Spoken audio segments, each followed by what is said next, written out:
నమస్కారం అండి. నా పేరు తోట సీతారామరాజు అండి. సంక్రాంతిపడి విలేజ్, నాదెండ మండలం, పల్నాడు జిల్లా అండి. నేను వచ్చేసి 10 ఎకరాలలో మిర్చి సాగు సాగించానండి.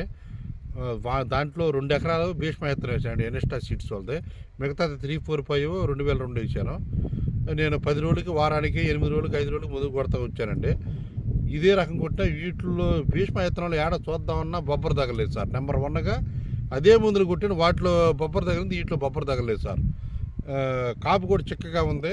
నెంబర్ 1 అండి. మనం రైతు వర్గం ఎవరైనా సరే ఈ భీష్మ విత్తనాన్ని కళ్ళు మూసుకొని హ్యాపీగా సంతోషంగా వేసుకోవచ్చు అండి. నెంబర్ 1గా ఉంది. ఇది కాపు చూడండి సార్, చిక్కన. కానీ ఏదైనా నేను వేసింది ఒక తడికి 15 గంటల కాపు కాసింది సార్. ఇబ్బంది ఏమి లేదు. రైతు అనేవాడు లాస్ పోడండి విత్తనం వేసుకోవటం వల్ల.